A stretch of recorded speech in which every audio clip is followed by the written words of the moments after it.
My name is Kelly Thornton. I'm 23 years old, and on the day I died, the ocean was perfect. I'd been surfing since I was 8, when my dad first put me on a blue foam board. The sea had always been my temple, my refuge, the only place where I truly felt complete. That December morning, I woke before dawn, as I always did when the waves were good. I grabbed my board, pulled on my wetsuit, and drove to that isolated beach on the north coast that few people knew about. It was 6:30 in the morning when I entered the water. The sun was beginning to paint the sky orange and pink, and I was alone, exactly how I liked it. I paddled beyond the break, feeling the cold water against my skin, the smell of salt filling my lungs. I waited for the perfect set, floating on my board, in absolute peace. When the wave came, I knew immediately it was the one. Clean, glassy, nearly 6 feet of face. I paddled with all my strength, felt the board accelerate beneath my feet, stood up in a movement I'd done thousands of times. The drop was perfect. For a few magical seconds, I was flying. In that moment, nothing existed in the universe except me and that crystalline wall of water. That's when it got me. There was no warning, no time to scream. A brutal force hit me from below, ripping me off the board as if I weighed absolutely nothing. I felt teeth pierce my left thigh, a crushing pressure my brain could barely process before the pain exploded. The water around me turned to red foam in an instant. It was a tiger shark. I only had time to catch a glimpse of it as it shook me from side to side like a toy. The black eye, empty, without malice, without rage, just doing what its nature commanded. I heard my own bones cracking. The pain was so intense it seemed unreal, as if it were happening to someone else. Then it released me. I was meters deep, completely disoriented, watching my own cloud of blood spread through the water like ink. My brain was screaming at me to surface, breathe, live, but my body wasn't responding properly. I managed to look at my left leg and saw the torn wetsuit, the flesh ripped open, white tendons exposed. There was so much blood, but with the last remnant of strength I had left, I propelled myself to the surface, using only one arm. When I emerged, I coughed up salt water mixed with my own blood. The beach was 80 meters away. Impossible. I knew it was impossible, but I tried to scream anyway. My voice came out weak, pathetic, swallowed by the sound of the waves. My board was floating a few meters away. The leash had snapped in the attack. I swam to it with strokes that were more like spasms, leaving a red trail behind me. Each movement was torture, but I finally managed to reach it and grab hold. I climbed onto the board and began to paddle. My arms felt like lead. With each stroke, my vision darkened a bit more at the edges. I remember whispering to myself, "No, not now. Just a little more," as if my will alone could keep my body functioning while liters of my blood mixed with the ocean. But it wasn't enough. My body was giving up, and I knew it. I stopped paddling because I simply couldn't move my arms anymore. I lay down on the board and looked at the sky, which seemed increasingly distant, as if I were sinking even while floating. I thought of my dad, the man who taught me to love the sea. I whispered I'm sorry and closed my eyes. The darkness came, and then there was light. It wasn't like sunlight. It was different, impossible to describe with words. It came from everywhere and nowhere at the same time. I was standing but felt nothing beneath my feet. I looked down and saw I was whole. My leg had no wounds, my wetsuit wasn't torn. I felt no pain, I felt no fear. I felt nothing but a deep and absolute peace. Where am I? My voice echoed in a space that seemed to have no limits. You are with me. The voice didn't come from any specific place. It was as if it resonated inside me, around me, through every particle of my being. I turned and saw him. How can I describe something that has no form? It wasn't a man, wasn't a woman, wasn't anything that could be defined. It was pure presence. It was like looking directly at love in its most absolute form, so intense it was almost frightening. But at the same time, I had never felt so safe in my entire life. Did I die? I asked, though deep down I already knew the answer. Your body is at the threshold, the voice replied with infinite gentleness. But you are here with me for a moment, because you need to see what. That's when my entire life unfolded before me, not like a movie playing, but as if all the moments of my existence were happening simultaneously. I saw myself at 5 years old, building sandcastles with my younger brother, his laughter filling the air. I saw the first time I managed to stand on the board, that feeling of absolute victory. I saw fight with my mum, harsh words I said that now seemed so small, so unimportant. But I wasn't just watching, I was feeling. I felt the impact of each of my actions. I felt the joy I brought to people, but also the pain I caused. Careless words, quick judgments, moments of selfishness that hurt people I loved. Every wound I caused, I now felt as if it were my own. And most surprising, I saw moments I didn't even remember living. Small gestures that changed the course of other people's lives. A smile to a stranger in a supermarket who was having the worst day of her life. Helping a lost child find their parents on a crowded beach. A tight hug to someone who was thinking of giving up on everything. I began to cry.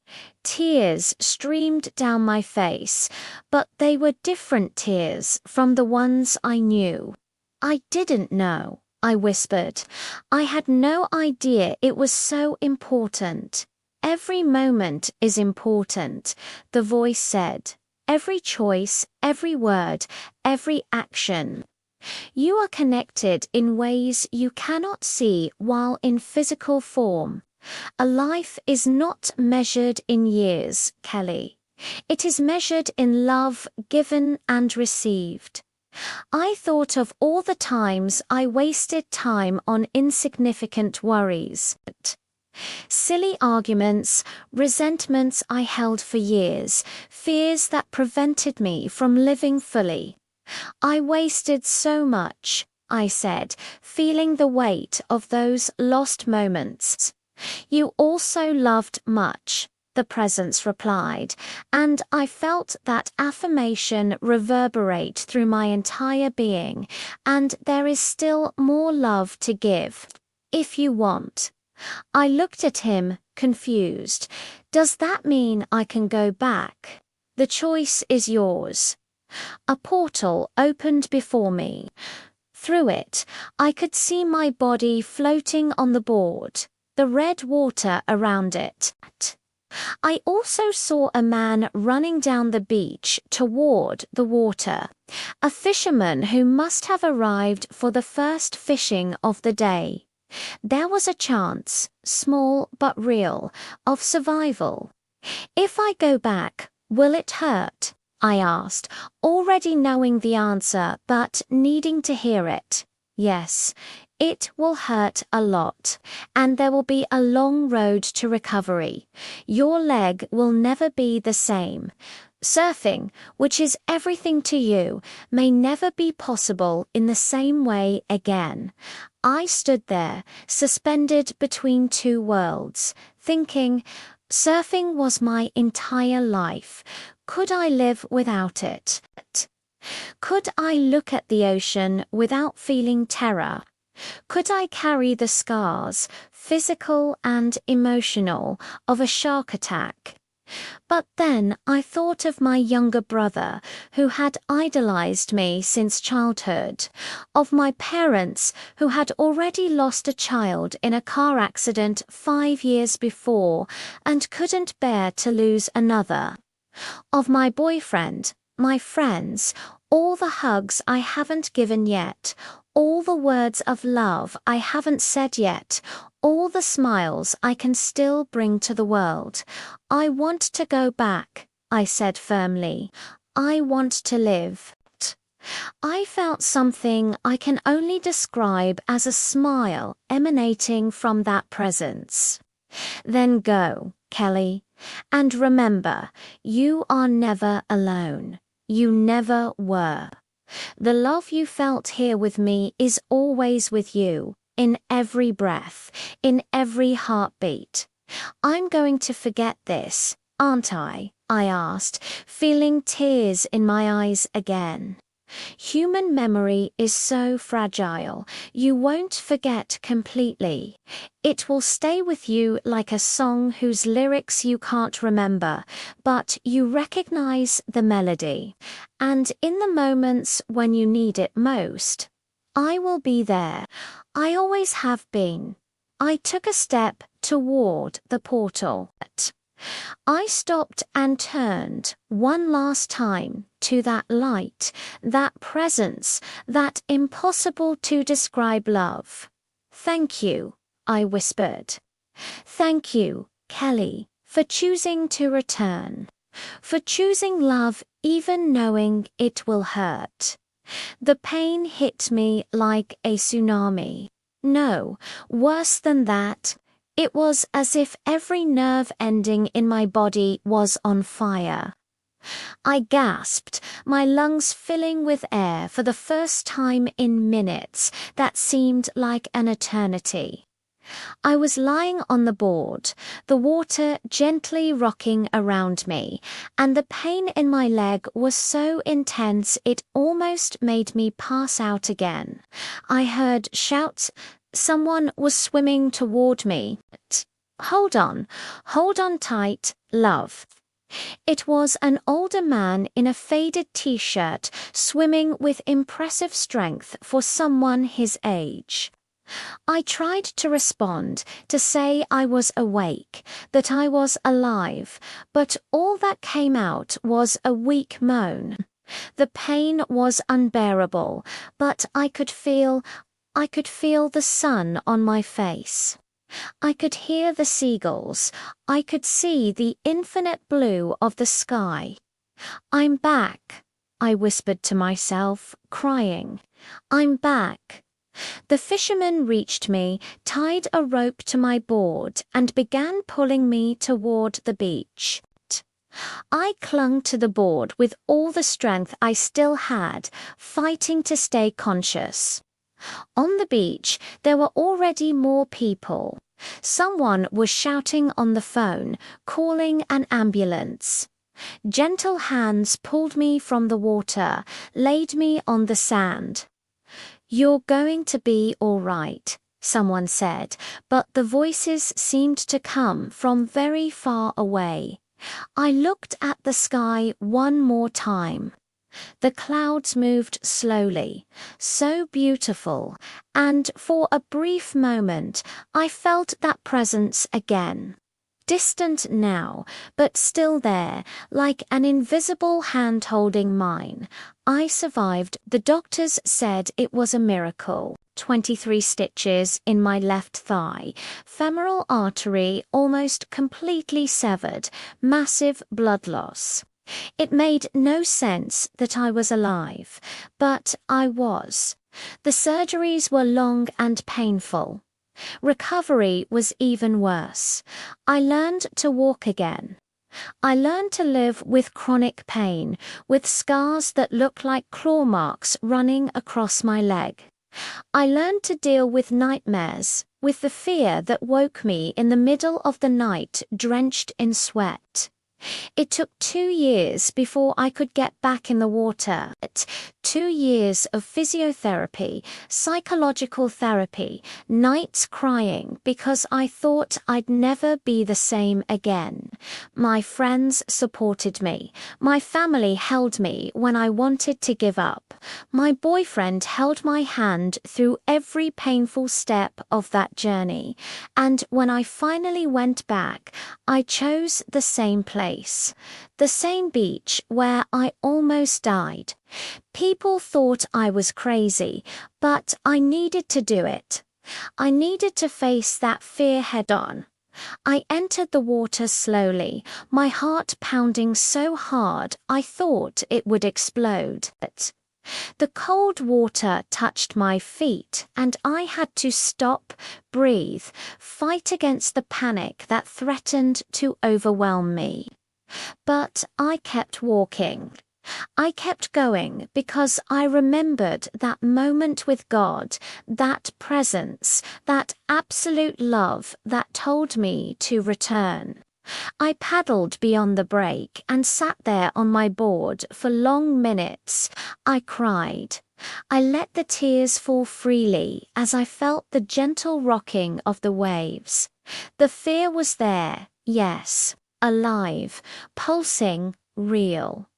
But so was the love. Love for the ocean, for life, for every precious and fragile moment I'd been given. A wave approached. It wasn't big, wasn't perfect, but it was mine. I paddled, stood up, and for one magical moment, I was flying again. My leg hurt, my balance wasn't the same anymore, but none of that mattered. Because this time I knew exactly how sacred that moment was. I knew that every second of life is a gift. I knew that love is the only thing that truly matters. And I knew deep in my soul that I would never truly be alone again. This is my story. The story of how I died for a few minutes and came back transformed. People ask me if I'm sure it was real, if it wasn't just a hallucination caused by lack of oxygen. I just smile, because I know I felt it. And that love, that presence, is still with me every day. Today, when I surf, every wave is a prayer of gratitude.